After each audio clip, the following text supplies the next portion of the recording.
Coming up this morning on Action News, a man is facing a laundry list of charges, and police are trying to track him down after being a no-show for a court hearing ahead of his trial for drug trafficking. A warrant is out for his arrest. We'll share the details.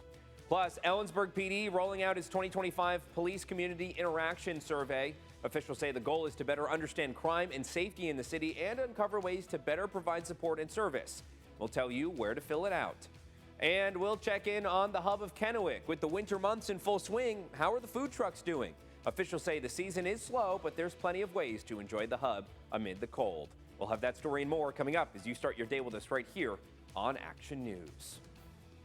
Good Tuesday morning, everybody. I'm Dave Furtado. And I'm meteorologist Jefferson Donovan. And Jefferson, in the world of weather, it seems like another kind of copy and paste day from yesterday on into today. Seems like maybe a little bit more cloud coverage lingering. I would say that today is going to be a cloudy day. I know yesterday many of us actually stayed in the clouds, so it's not going to be too different. In general, we are just going to be kind of in this cloudy, kind of stagnant weather pattern that unfortunately just happens sometimes around the inland northwest. Areas of morning fog giving way to mostly cloudy afternoons. Temperatures are going to be on the cooler side of things, as you might imagine, because it is the month of January. Looking out at the Tri-Cities this morning, to Dave's point, we are seeing those mostly cloudy skies already. Temperatures are not terribly chilly, and we can actually thank the clouds for that, acting as a bit of a blanket. It's 37 degrees right now. Here's a look at your weather headlines today and going forward. These are all kind of blanket statements. We are going to continue to see mostly cloudy afternoons and foggy mornings through a majority of this work week. Daytime high temperatures are going to be staying seasonal, and then by the time we get to Friday, we are going to be looking at our next best opportunity for maybe some widespread showers. We'll talk about all three of these weather headlines in greater detail coming up.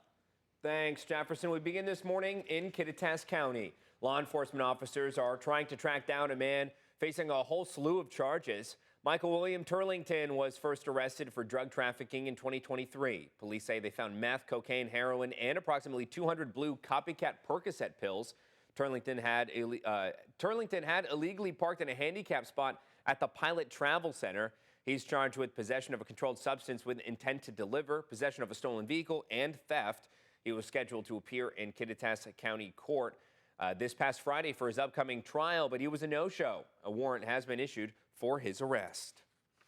Police in Richland are increasing their presence at all schools this week following a student posting a threat on social media over the weekend.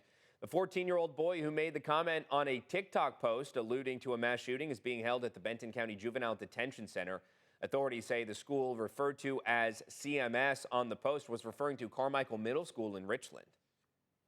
Anybody who has thought about saying anything along these lines, made a general threat, we don't treat them as a prank. We treat everything as a very serious matter. We will look into it because we know that incidents like this, threats like this, will cause turmoil, will cause trauma for families, for students, and we want to prevent that as much as possible. Commander Jensen also mentions if you see something, say something, and that's the first step in keeping our community safe. Less than a week ago, a new law on the road came into effect. You can now be charged for driving negligently and striking a pedestrian. This is a lighter charge than vehicular homicide. As it currently stands, vehicular homicide, there's 3 prongs to it. If you're intoxicated, if you're driving recklessly, or if you're driving with disregard for the safety of others. Okay. Negligent driving would be less than that. It can include, it's basically if you aren't doing something that a reasonably careful person would do. This charge comes in 2 degrees. The first degree is if you cause the death of a vulnerable road user, and the second degree is if you injure them. The Ellensburg Police Department is rolling out its 2025 Safety and Police Community Interaction Survey. The goal of the survey is to give the department a better understanding of crime and safety in Ellensburg and to help them better provide support and service for the community. The survey takes about 5 minutes to complete, and the data is confidential. No identifiable information will be collected. You must be at least 18 years old to participate. You can complete the survey online, but paper copies are available at the Ellensburg Library, City Hall, and the Police Department. And Hope Source, you have until the 31st to complete the survey. And community members in Mapton are speaking out about the 2025 budget passed by council members. The $3.3 million budget was reduced from $4.6 million in 2024. Now, despite the lower budget, some community members are questioning decisions made by city leaders. What could possibly happen if you guys don't approve the 25 budget? Can't get no worse than it is already. If we don't have it, we don't need it, we're not going to spend it. This is just a budget, an estimate of what we may need to spend and may spend.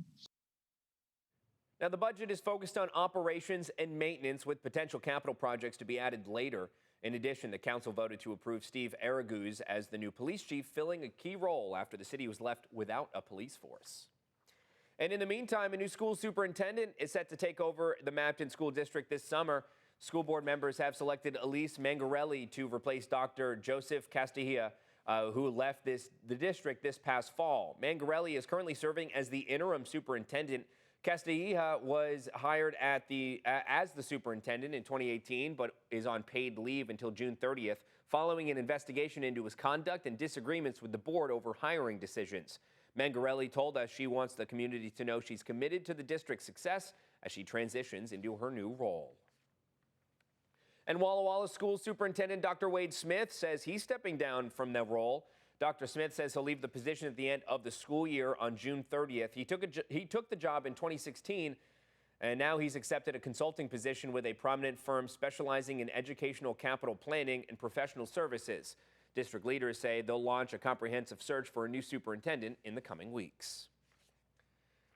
And when it comes to colder weather, how are food trucks affected, if at all? Well, the summer's hub of Kennewick has up to 28 food trucks at a time, and they're open no matter what's happening with the weather.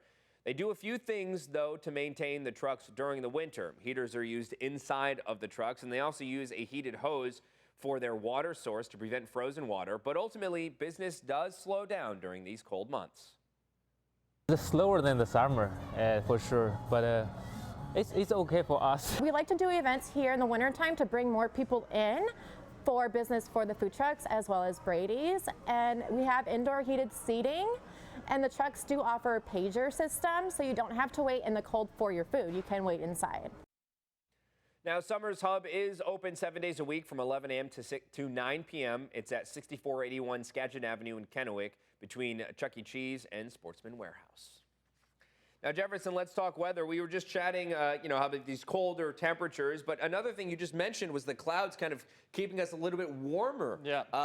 So, what are we, would be 3, 4, 5 degrees cooler if there were no clouds? Yeah, it would be much cooler. I would say probably down into the low to mid 20s if we didn't have the clouds to thank. But instead this morning we are waking up to those mid 30s, low to mid 30s that is. So again, the clouds are keeping us much warmer in the mornings, but unfortunately in the afternoon it does block the solar radiation. So we are staying much cooler during the daytimes. In fact, we are under a big ridge, which during the summer does lead to much warmer temperatures, but in the winter, it just kind of acts as a cap and these clouds can't get scoured out.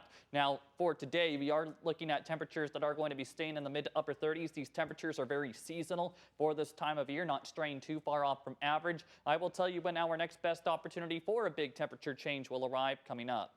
Thanks, Jefferson. The time now is 5:08. Coming up on KEPR